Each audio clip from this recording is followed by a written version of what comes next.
That's just, it feels like relief. That feels like pure relief. A win, a good win, a convincing win. A win that actually feels like we fully deserved it, and we didn't even grind it out. We dominated Brighton. Let me just lower this. There's every chance my camera might die, but it is what it is. But yes, we've beaten Brighton, a team who we've only won 5 times against in the last 13 matches. Clean sheet at Anfield. The far better of the two teams finally looked like Liverpool. We actually looked like a team who were the champions of England, who were actually going for success this season. That was a massive, convincing win. And I know that people will say we're getting carried away. I did it with Frankfurt. I did it when we beat Burnley 1-0 in the last moment. Massive win, given everything that's gone on this week. The win at Inter Milan was massive, but this just feels huge because finally, for the first time since the early stages of the season, we've actually followed up a win with another convincing win. 2 clean sheets in a row, 5 matches unbeaten, 4 in the Premier League unbeaten. Yes, Leeds and Sunderland were a bit hit and miss, but today we felt like a cohesive unit. We felt like a team who were so ready to win this match, and we looked confident in what we were doing. We were aggressive straight out from the beginning. Straight away, we looked like we wanted to go for this, and we absolutely smashed it. And Brighton had chances. Brighton had moments, but overall, our defensive structure was solid. Our attacking threat was dangerous constantly, and players were played in the positions that suit them best. And that's all we've wanted for the past 3 months. We've wanted people to play in their natural positions. We've wanted confidence. We've wanted players who are wanting to get on the ball and actually make something of it. None of this passive defensive stuff like we saw against City, like we saw against Forest, like we saw against PSV. We were the dominant factor in this match. We weren't the underdogs at Anfield. We were the better team, and we actually looked like Liverpool. And that's the biggest compliment I can give to this team today, is that it's not alleviated fears of everything that's gone on, but it was a step in the right direction. It was a positive step in the right direction. That's all we've been after. A bit of positivity, a bit of energy, a bit of desire to actually go forward with the ball and make something happen. Made up with that, up the fucking massively made up with that. Perfectly agree with Lou. It's just, it feels good.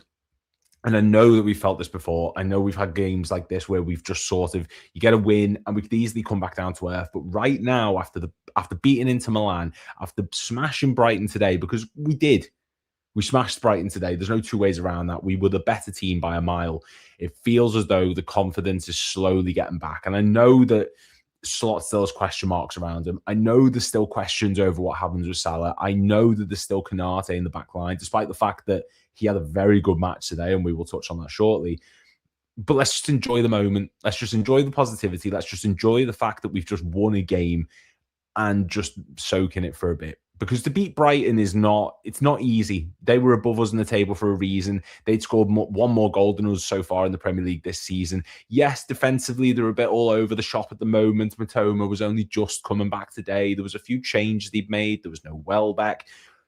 But it's still a Brighton team who, it doesn't matter what iteration of it's been in the past, they've caused us issues. Like I said, 5 wins for us against Brighton in the last 13 matches. At Anfield, where recently we've conceded 7 goals against PSV and Forest combined. United have beaten us at Anfield. It's been a mess.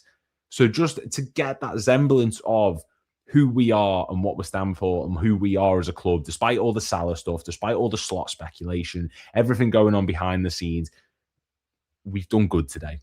And that's all that we could have asked for. And that's all that I wanted to see. Just that little bit of hope that things can get back to the way they were. This was a starting lineup. I'm going to try and do later in the week, probably Monday, and do like a proper tactical breakdown of it. I'm going to attempt to do it because you see so many channels doing it nowadays. It's not something I've ever really done. And I just want to give it a real go because I'm trying to break down matches a bit more, view them in a bit more of a different way. And it's really exciting, the prospect of doing it. So I will do that later in the week. But for now, this is just my initial thoughts.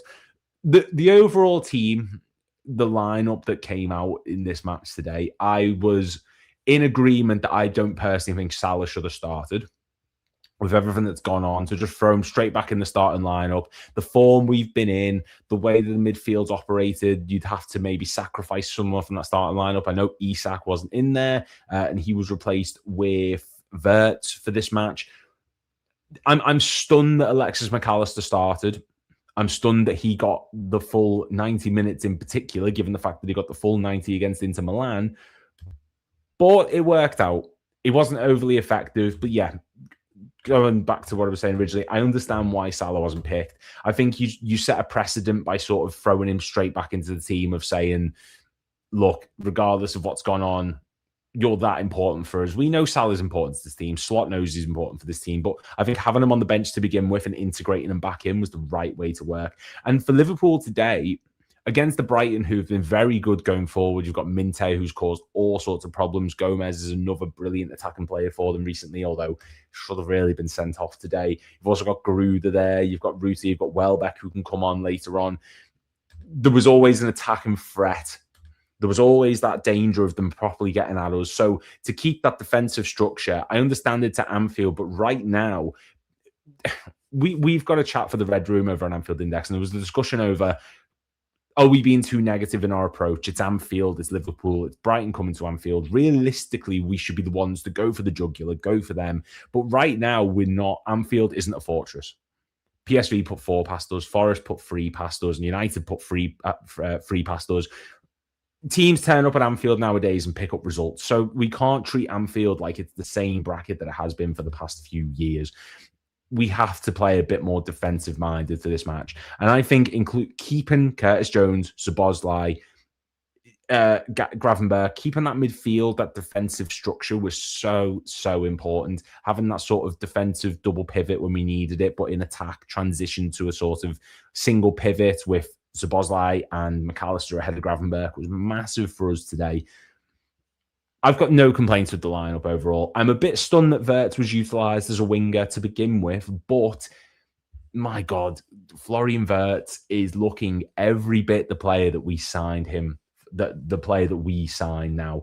In terms of his overall actual stats, he was superb today. Let me just see if I can. There we go. His overall passing range. The thing with Wirtz that people have sort of touched on the most earlier on in the season was always his work rate. He was always aggressive. He was always someone who'd be willing to come back and tackle. He'd track back and defend. But he was winning every single second ball today. And he was winning every single challenge that he was in. His defensive work was brilliant. His overall actual defensive stats in terms of the match: 2 interceptions, 4 out of 4 tackles, 1 clearance. He won 8 out of his 11 ground duels, won his 1 aerial duel. Florian Wirtz was sensational today. And that's the player that we need. We need someone who's going to actually put work in, effort, win the ball back. And every time he won the ball, his first instinct was to get it forward, progress play forward. Can he find someone playing off the shoulder of the last man? He was just all over the pitch, and his heat map shows it. He started off as a left winger, but he drifted back inside, tried to win the ball back straight away. I'm going to break all this down in a different video on Monday. This is just me rambling. Going from the back line, Alisson was brilliant. Saved us 2 or 3 times, bar that one mistake where the ball went through him and he had to be bailed out by Ibrahim Konate, which is a statement we haven't had to say for a long time here. Going to left back, Kerkez played as a left back. He played as anything but a left back in times. Curtis Jones kept dropping back into that left back position, and we'll touch on in a moment, but I think that suits Kerkez. He's not your defensive-minded, typical generic left back who's there to defend. Milos Kerkez is better when he's got space to work with and he's running into the opposition's half. Having Jones drop into that left back spot to give him that cover and that freedom to venture forward is so important. And Milos Kerkez was creative today. When he did have to track back and defend, he did it really well. He was winning every second ball that was loose. He was creating chances for players. When he inverted, he looked positive. I thought Kerkez had a good game today. I thought he had a really, really good, positive match overall. The rating on SofaScore that we're seeing at the moment is 7.2, which is the joint lowest in the back line alongside Gomez, which might be about right. He wasn't better than Konate or Van Dijk. 3 clearances, though, 1 interception, 3 recoveries, won 4 of his 7 ground duels, 4 of his 5 aerial duels. And that's a really underrated part of Kerkez's game, is he's so good in the air. For such a short player, he's really, really good in the air, Milos Kerkez. And I'm happy that we're starting to see the best of him. And Slot's found a way to integrate him into the team by using other players around him. It's a real positive at a time where love Robertson, but he is starting to wind down slightly. We need to start preparing for what comes next. If we found a way to work out the best for Kerkez, it's similar to when Wijnaldum used to drop off and Trent used to bomb forward. We found a way to get the best out of him. And the more that we see Kerkez play in this style, the better. Moving into the backline, Konate, or Van Dijk even, we'll touch with him first. It was just your typical Van Dijk performance. Didn't really put a foot wrong. He was defensively solid. Structure at the backline was brilliant for him. Great in the air. Konate. Ibrahima Konate. Right, so Konate, he comes in for a lot of criticism, a lot of flack, and rightfully so. He's been dog shit at times. He makes mistakes. Leeds in particular, a week ago today. At this point, I think it was literally a week ago today, he was sliding into the Leeds player, giving away a penalty. He does make stupid decisions, but when he's not tasked with being a progressive ball-playing centre-back and his main role is just stay in the back line and win the ball out the air, put in tackles, track their attacking players and just put in interceptions and tackles, that is when Konate is at his absolute best. I don't want to see him trying to be a ball-playing centre-back. I don't want to see him trying to switch play. I don't want to see him progressing with the ball. I just want someone who can sweep and clear the back line alongside Van Dijk, and that's what Konate has done today, and he's done it magnificently. He really did today. And this is a Brighton team, like I said before, who are very tenacious in attack. They had players who could get in behind, Matoma, Minter, Welbeck when he came on. There's good players there, and Konate held his own. Right back, though, as touched on here, we have a massive headache at right back. We really do. We really, really do now, because Gomez injured, coming off the pitch. It's devastating because he was having such a good game. That run in the first half at the byline was superb. And now Gomez is out, injured. Who knows for how long? You can never tell with Gomez. There's no such thing as a short-term injury for Joe Gomez. If he's out for a long time. So we're going to have to wait and see what goes on with that.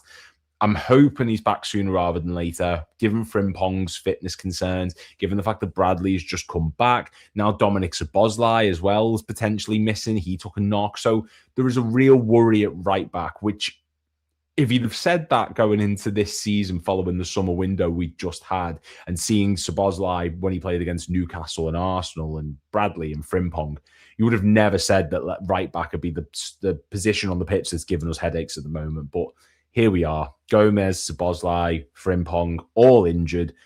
Conor Bradley will start, which is fine. I love Conor Bradley. I think he's class. He does have a few moments where he can look a bit defensively, but he's still a good player. And now he's going to be relied upon majorly.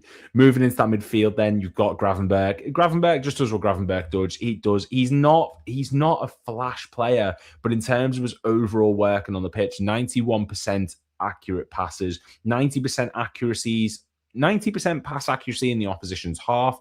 He was very aggressive today, and he was very positive when he went forward.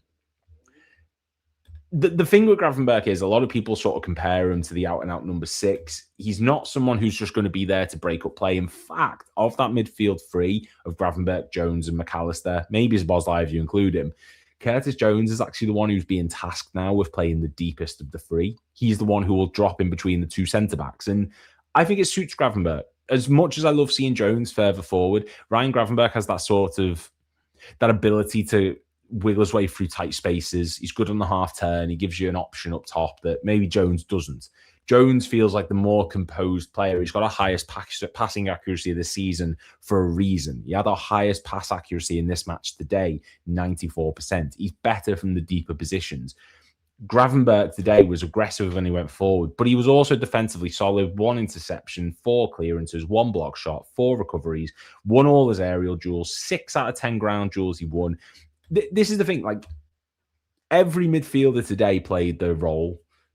The rotation between the three of them was fantastic. Coming back on defense, Jones was class. Gravenberch was class. Alexis McAllister did his job. Szoboszlai was good. they all rotated really well, and it was hard to gauge what the tactical setup was, what the system was, what kind of formation were we playing. Was it a 4-2-3-1? Was it a 4-3-3? Was it a 4-2-4? Who knows? Because it was just so fluent in rotation. You had Szoboszlai drifting out onto right wing. You had Curtis Jones sitting back between the two centre backs. Gravenberch often would venture forward. Alexis McAllister was being used as a second striker early in the first half. That's how strange the setup was and how fluent it was. But I like it. I like having people who can play a multitude of positions. I don't like the rigid, you are this position, you are this, you are that. I like that we have the option and rotation amongst that midfield where if Szoboszlai goes, McAllister will drop deep. If McAllister goes, Jones will move up and cover the areas they need to. We need that. We need that at the moment where Slot's tactical style has become so predictable and it's so obvious how he wants to play pretty much every match. It gives an element of surprise. And I think Jones dropping to left back in particular caused Brighton a lot of problems today when Kerkez would go forward. McAllister high up the pitch, he was pressing non-stop for periods of the match. So Szoboszlai on that right wing offers you a lot of threat in the attacking sense, but he also tracks back and defends. Brilliant from all four of them. But McAllister as well, solid, nothing spectacular, but his biggest strength, McAllister, is playing between the lines. Trying to find the ball for players who are in between the midfield and defenders. Ekitike was a big beneficiary of it today. But the one midfielder, the one player who does not get the credit that they absolutely deserve is Curtis Jones. And there's such a slew of people online who will slate Curtis Jones because he's not putting out a lot of goals and assists. He is our most important midfielder next to Dominic Szoboszlai right now. Curtis Jones, the way he keeps this game going, the way he keeps the game moving, his control, his passing range, his talent to just slow it down and try and provide for those around him is massive for us. And it's so integral to how we want to play. He dropped between Van Dijk and Canate at points. He was substituting for Kerkez at left back. At times he was on the wing. At times he was running through the centre. At times he was playing balls to Ekitike and then following up from them. He's a brilliant midfielder. And so many people look at him and think, well, he never lived up to his potential. I have no issue with Curtis Jones not reaching that superstar status at the moment now that he's found his place in the team. I think he's class. I think he's so good. He can play a multitude of positions. He ended up at right back for us when Szoboszlai went off, did the job there. Drop back, did the job. Attacking, did the job. He is a jack of all trades. And that's fine. You need players like that. In a game where James Milner came on for Brighton, who is literally the definition of a jack-of-all-trades player, Curtis Jones is our next James Milner, which might not sound like high praise, but you need players like that in a team. You need players who can play wherever you need them to. If you stick him there, he will do a job, and that is Curtis Jones. And today, he was the sole reason for the game for us ticking the way it did. He was always looking to give and go. He was always looking to come back and defend. He was fantastic. And then in the front three, Florian Wirtz, I think personally, best game in a Liverpool shirt by far. Aggressive, wanted to win every ball, was always looking to play it forward, was so good on the give and go, half turn, tight spaces. He was brilliant. And he was constantly in dangerous positions. He was always in the top zones of the pitch. Great game for Florian Wirtz. And that's why we signed him, to be that style of player. He feels like someone to me who would have thrived in a Jurgen Klopp system. He's so aggressive and quick. But it's when he's on the ball, you can't get him off it. You cannot get Florian Wirtz off the ball when he's on it. And that's what we've lacked for a long time. It's easy to pass around players, but you need people that are hard to get off the ball when you get near them. Gravenberch had that at points last season. Florian Wirtz is that now. And he's such a great creator. He's such a great distributor of the ball. He's so great in the tight spaces when he's got defenders closing down. He's brilliant. No one else has that skill set. And I love seeing him in this team at the moment. And I'm so happy that he started, because there was a part of me that thought he didn't start at Inter, so he's going to start today. But then there was a little bit in the back of my head that said, this can also be the game where he gets dropped, because that has happened before. Just as you think he's getting momentum, out of the team. So I'm made up that he got the go. And then Ekitike, 2 goals.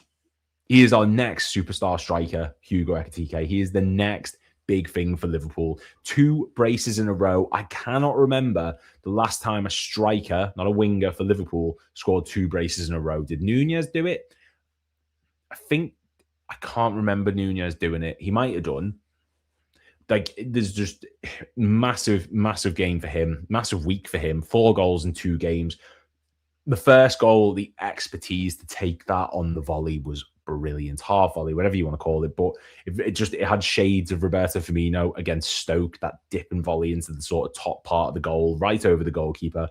And Ekitike, you know, I think a lot of people view him as this sort of lumbersome, tall player, physical. There's a particular bit in that second half where he strides towards the ball, knocks it past the defender, and then strides to it. Doesn't even sprint. He's just got such long legs. He's able to beat anyone he wants for that ball. He's brilliant, Hugo Ekitike. Absolutely brilliant. And I'm made up that we're seeing the best of him now. He's a beneficiary. He's getting chances created for him. When he drifts out to the left wing, he provides space for others. He's able to create as well. Second goal, the header. Great crossing from Salah, who did come on in like the 25th minute for the injured Joe Gomez. Did not expect that at all. Don't know what I expected, but I didn't expect Salah to be the one to come on for Gomez. And I'm made up that he did because he created the most chances for us today. This felt like a Salah, and it may be because we've been scrutinising him and every little thing that he's been doing has been getting critiqued and criticised, and we've given, like, he may have been overanalyzed today. He felt different. He felt like he was providing for others. And the commentary was saying the same, like that a couple of weeks ago with a shot from there. He's creating. His first instinct was, how can I provide for the other players around me? 1 or 2 like askew moments for him. That late through ball, which went straight to the goalkeeper. His shot, which flew over the crossbar after a cross in from, I think, Szoboszlai. I can't quite remember off the top of my head, but there was a couple. Oh no, it was Chiesa. Sorry, that cross in from Chiesa, which Salah skied. Like, a couple moments, bit suspect, but overall, happy for Salah. I'm happy that he's been able to come back into the team. Did this feel like his final match for Liverpool? No, and that was my big worry going into this match. Is that the end of Salah? Is this his farewell? Is this his final match? It didn't feel like it. I think there would have been a much bigger deal if it was. There would have been much more going on. And he's come on and he made a difference. And ultimately, that's all we want. That's all I want from Salah. I want him to come on. I want him to make a difference. I want him to make an impact. And it happened today. So, great goal. Not a great goal. Great assist to Ekitike from the corner. Overall, happy with that. And just overall, final summary thoughts. I'm made up that A, we've picked up the win, of course. But B, despite everything that's went on, all the Salah stuff, all the speculation over Slot's future, everything that's gone on, there just feels like there's a unity again, a harmony. And I know that of the teams we've beat a poor West Ham team, a newly promoted, we drew to a newly promoted Sunderland, drew to a newly promoted Leeds. We've beat Brighton and we beat Inter Milan, which is massive in the context of things, but they did sit off us a bit. None of it matters. It's 5 unbeaten. We haven't been able to say that since the very start of the season. It's 4 unbeaten in the Premier League. We've moved up a position. We've leapfrogged Brighton. We're now 3 points clear of them. I think we're 8th currently at the time of this. So it's positive. And that's all I want to see. I just want to see positivity. I want to see energy. And that early goal showed that we weren't willing to just sit back today and let us rest. And we weren't willing to just have them come at us. We took the game to them and we made a go of it, and we had an opportunity to actually show this is Anfield, this is what we do, this is who we are. We didn't just sit back and allow Brighton the opportunity to do what they want like we did against Sunderland. We didn't score 2 goals and then capitulate like we did against Leeds. We took the game and dominated it, and we absolutely battered Brighton. There's no 2 ways around it. We absolutely thumped them today. We looked great. We were good defensively. A couple moments in the second half towards the end, of course, always happens when you're the team on top. We were class. Wirtz was class. Jones was class. Ekitike was class. Szoboszlai was class. I'm hoping the injuries don't have a major impact. I'm hoping that Szoboszlai can be rest. Every minute in the Premier League and every minute in the Champions League he has been involved in, so he does need the rest. I'm happy that McAllister's getting back to fitness. I'm happy that Joe Gomez played great up until that injury. I'm happy that Konate had a great game, and I'm happy that we found a way in the system to integrate Kerkez. It feels as though things are clicking, and I'm not getting carried away because the next match determines how we go. I think our next one is Tottenham, if I'm correct. Tottenham on the 20th of December. So there's still more games to come, a lot bigger games to come, but it's a positive step. But let me know what you guys think in the comments down below. Happy? Are you? Well, I'm assuming you're happy, but happy, not happy, thoughts on the match, thoughts on the game, thoughts on the Salah conundrum, just all of it down below. I'm going to put like a tactical analysis video up on Monday. I'm going to attempt to do it. I've never done one before, but we'll give it a go. We looked better when we went 2 up front towards the end of the game. We absolutely did. And you know what? Defensively as well, a lot of those goals, a lot of those attempts that Brighton had a couple of weeks ago, they'd have all gone in. Konate's positioning today was exquisite. Alisson, brilliant, best goalkeeper in the world. I will not hear this David Raya nonsense. Alisson is the best goalkeeper on the planet still. Everyone who went at right back did a great job. Kirkes, sensational. Robbo came on and made a difference. Every midfielder tracked back and defended. And you know what? Salah did the same. And that's all we wanted. And this is all that it took just to get him to sort of buck up and say, right, I'll come back and defend. Fucking fine. Do it again. Not arsed. We've beat Brighton. It's a massive win. 3 points. Progressing up the Premier League table. Onwards to Tottenham on the 20th. We have to win that. We have to win that match, and we have to do it in the same sort of fashion. We just got to. This was huge, massive win. Make sure to click like and subscribe. All right? We're almost at 6,000, and I'm going to be trying to get content out more regularly. Go follow me on TikTok. It's the same name, Beyond the Cop. There's going to be more content coming out there. And yeah, thank you guys so much for watching for this quick stream, and I will see you all next time.